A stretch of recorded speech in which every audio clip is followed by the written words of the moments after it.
বিকেলের নাস্তায় বা বাচ্চাদের টিফিনে যদি এইরকম একটা ইউনিক ডেজার্ট বানিয়ে দেওয়া যায়, তাহলে বাচ্চারা টিফিনে খুশি মনে খাবে আর বাসায়ও সবাই বিকেলের নাস্তা খেয়ে আপনার প্রশংসা করবে।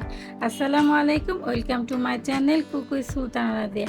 আজকে আমি বানিয়ে দেখাবো চেরি দিয়ে স্মল কেক। এখন আমি কেকটা বানানোর জন্য 3টা ডিম নিয়ে নিয়েছি। এখন আমি একটা বিটার মেশিন দিয়ে 5 মিনিটের মতো এই ডিমগুলা বিট করে নেব।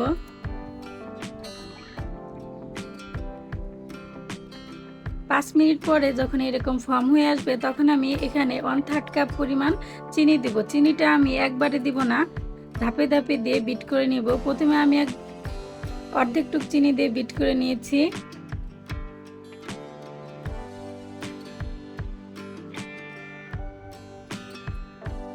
কিছুক্ষণ বিট করার পরে আবার আমি চিনি দিয়ে দিব। এভাবে আমি 3 ধাপে চিনি দিয়ে বিট করে নিয়েছি। এখন এরকম যখন ফর্ম হয়ে আসবে, তখন এখানে আমি 1 চা চামচের মতো তেল দিয়ে দেব। তেল দিয়ে কিছুক্ষণ বিট করে নিব। এখন আমি একটা স্প্যাচুলার সাহায্যে এই ক্রিমটা নেড়ে দিব। এখন আমি একটা চালনি নিয়ে এখানে 1 কাপ ময়দা দিয়ে দিব। এখন আমি এখানে 3 টিস্পুন কর্নফ্লাওয়ার দিয়ে দিব, হাফ টিস্পুন বেকিং পাউডার দিয়ে দিব। দিয়ে এখন আমি চালনিতে এভাবে হাতের সাথে ঝাঁকিয়ে ঝাঁকিয়ে উপকরণগুলো আমি চেলে নিব। এখন চালার পরে আবার আমি এই ছাঁকনিটা ওই ব্যাটারের উপরে দিয়ে দিব। দিয়ে এভাবে আমি ময়দাটা আস্তে আস্তে চেলে চেলে এই ব্যাটারের উপরে দিয়ে দিব। এখন আমি একটা স্প্যাচুলার সাহায্যে আলতোভাবে এভাবে ধাপে ধাপে আমি ময়দাটা মিলিয়ে নিব। বেশি নাড়াচাড়া করা যাবে না, হালকাভাবে এভাবে মিশাতে হবে। আবার আমি ময়দা দিয়ে দিব, দিয়ে আবার এভাবে আলতোভাবে মিশিয়ে নিব। এভাবে আমি ধাপে ধাপে ময়দা দিব আর স্প্যাচুলারের সাহায্যে মিশিয়ে নিব।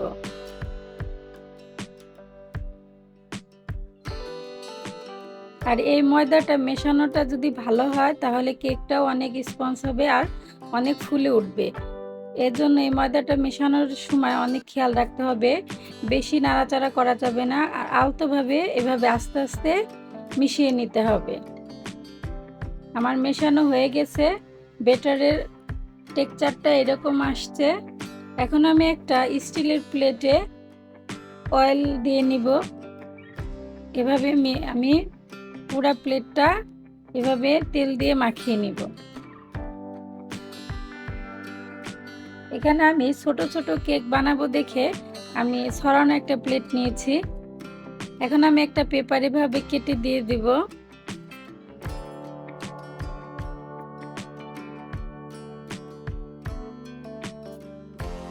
দেওয়ার পরে উপর থেকে আমি আবার একটু তেল ব্রাশ করে নিব। তেল ব্রাশ হওয়ার পরে এখানে আমি যে কেকের ব্যাটারটা বানিয়ে রেখেছিলাম সেগুলো ঢেলে দিব। ঢেলে দিয়ে আমি হালকাভাবে এভাবে একটু প্লেটটা ঝাঁকি দিয়ে পুরো ছড়িয়ে দিব। দেওয়ার পরে এখানে আমি ওভেনে দিয়ে দিব। আর ওভেনের তাপটা আমি 150 ডিগ্রি সেলসিয়াস আর টাইমটা দিয়েছি 30 মিনিটের জন্য। 30 মিনিট পরে আমার পুরো কেকটা হয়ে গেছে। আমি একটা কাঠি দিয়ে চেক করে দেখব পুরোপুরিভাবে হয়ে গেছে। এখন আমি কেকটা বের করে ঠান্ডা হওয়ার জন্য প্লেট থেকে নামিয়ে এভাবে রেখে দিব।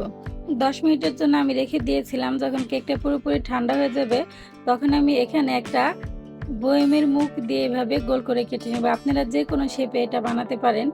আমি এভাবে গোল করে কেটে নিয়েছি। এভাবে আমি একে একে গোল গোল করে এভাবে কেক বানিয়ে নিব। এখন আমি কেকগুলা মাঝখান থেকে কেটে রেখে দিব, যাতে পুরোপুরি ভিতরে গরমটাও চলে যায়, ঠান্ডা হয়ে যায়। আমি সবগুলো কেক এভাবে কেটে নিয়েছি। এদিকে আমি চেরির যে ক্রিমটা বানাবো, তার জন্য এখানে আমি একটা চুলায় প্যান বসিয়ে দিয়েছি। আমি চেরিগুলো আগে থেকে 1 ঘন্টার জন্য ভিজিয়ে রেখেছিলাম, যাতে চেরিটা নরম হয়ে আসে। আর এই সময় চুলাটা অফ থাকবে। এখন আমি এখানে 1 টেবিল চামচের মতো কর্নফ্লাওয়ার নিয়ে একটা বাটিতে অল্প পরিমাণে পানি দিয়ে গুলিয়ে নিয়েছি। আর এই গুলানো কর্নফ্লাওয়ারটা আমি চেরির মধ্যে ঢেলে দিব। এখন আমি গ্যাসটা অন করে হালকাভাবে একটু নেড়ে চেড়ে নেব। যখন কর্নফ্লাওয়ারটার চেরিটা মিক্স হয়ে আসবে, এখন আমি এখানে 1 কাপ পরিমাণ লিকুইড দুধ দিয়ে দিব। এখন আমি একটু নেড়ে চেড়ে চেরিটা সেদ্ধ করে নেব। যখন চেরিটা একটু সেদ্ধ হবে, আমি চেরিগুলো উঠিয়ে একটু থেতো করে নিব। আর এদিকে যখন দুধটা পুরোপুরি এভাবে বলক এসে ঘন হয়ে আসবে, তখন আমি থেতো করা চেরিগুলো আমি দিয়ে দিব। দিয়ে একটু নেড়ে চেড়ে একটা ক্রিমের মতো বানিয়ে নিব। মিষ্টির জন্য এখানে আমি 1 চা চামচের মতো চিনি দিয়েছি, সেই চিনি দেওয়াটা স্কিপ হয়ে গেছে। এখন আমি এভাবে নেড়ে চেড়ে পুরো একটা ঘনত্ব হয়ে গেলে নামিয়ে রেখে দেব। এদিকে আমি ক্রিম বানানোর জন্য এখানে আমি 1 কাপ পরিমাণ ক্রিম নিয়েছি। নিয়ে এখন আমি বিটার মেশিন দিয়ে বিট করে নিব। ক্রিমটা আমি একটু সময় নিয়ে 5 মিনিটের মতো বিট করে নিব, যতক্ষণ না একটা ফর্ম না হয়ে আসবে। 5 মিনিট যখন বিট করা হয়ে যাবে, তখন এরকম একটা ফর্মের মতো হবে।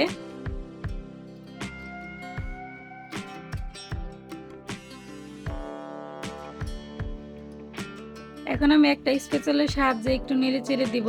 আর এখানে আমি 1 টেবিল চামচ গুঁড়া দুধ দিয়ে দিব। গুঁড়া দুধ দিয়ে আবারও বিট করব। আর এই ক্রিমের মধ্যে গুঁড়া দুধটা দিলে ক্রিমের থেকে পানি ছাড়ে না, আর ক্রিমটা অনেক ঘনত্ব হয়। আর এই গুঁড়া দুধটা আমি ধাপে ধাপে দিয়ে বিট করে নিব। প্রথমে গুঁড়া দুধ দেওয়ার পরে আমি আবারও 2-3 মিনিট বিট করে নিয়েছি।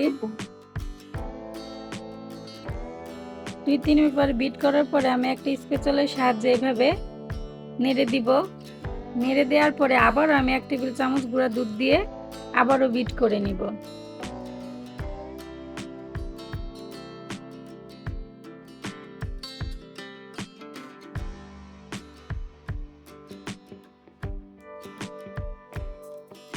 একটু সময় নিয়ে বিট করতে হবে, যাতে ফোমটা অনেক সুন্দর হয়। পুরো আমি এভাবে 3 বার গুঁড়া দুধ দিয়ে বিট করে নিয়েছি। আমার ক্রিমটা হয়ে গেছে। দেখেন এই স্প্যাচুলা থেকে ক্রিমটা পড়তেছে না, তাহলে মনে হবে আমাদের ক্রিমটা বিট করা হয়ে গেছে। আর যে কেকগুলো আমি এভাবে কেটে রেখেছিলাম, এখন আমি এই ক্রিমগুলো এই কেকের মধ্যে দিয়ে দিব। দিয়ে এভাবে একটা চামচের সাহায্যে পুরোপুরি মিশিয়ে নিব। আমি ক্রিমটা দুই সাইডে, কেকের দুই সাইডে এভাবে দিয়ে দিব।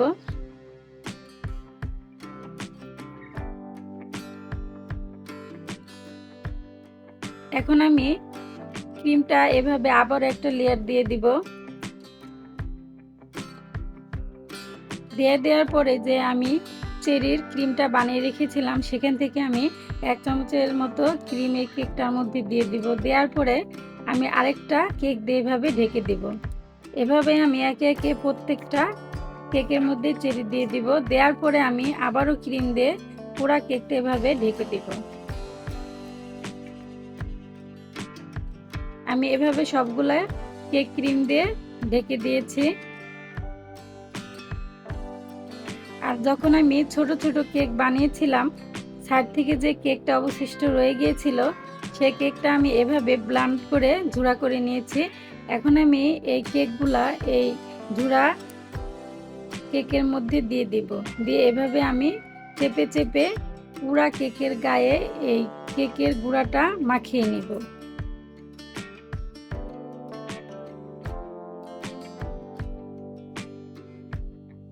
একটু সময় নিয়ে চেপে চেপে দিতে হবে, যাতে ক্রিমের সাথে এই কেকের গুঁড়াটা সুন্দরভাবে লেগে থাকে। এভাবে আমি একে একে প্রত্যেকটা কেকের গায়ে আমি এই কেকের গুঁড়াটা সুন্দরভাবে মিশিয়ে নিব। এভাবে আমি সবগুলো নিয়েছি। এখন আমি প্রত্যেকটা কেকের উপরে চেরি দিয়ে দিব। চেরিটা আমি 2 ভাগ করে নিয়েছি। দেখতেও যেমন সুন্দর হয়, খেতেও অসাধারণ হয়। আপনারা অবশ্যই এই ডেজার্টটা বাসায় বানিয়ে খাবেন, আশা করি ভালো লাগবে। আর বাচ্চাদের টিফিনে দিলে ওরা তো এতটা মজা করে খাবে, বারবার আবদার করবে বানিয়ে দেওয়ার জন্য। আর বাসার বড়রাও খেয়ে আপনার অনেক প্রশংসা করবে। আর আমার এই ভিডিওটা যারা ইউটিউব থেকে দেখছেন, আমার চ্যানেলটা সাবস্ক্রাইব করে দিবেন।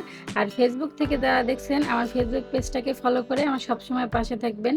আজকের মতো এখানেই শেষ। আবার আসবো নতুন কোনো রেসিপি নিয়ে, নতুন কোনো ভিডিও নিয়ে। ততক্ষণ সবাই ভালো থাকবেন আর আমার জন্য দোয়া করবেন। আসসালামু আলাইকুম।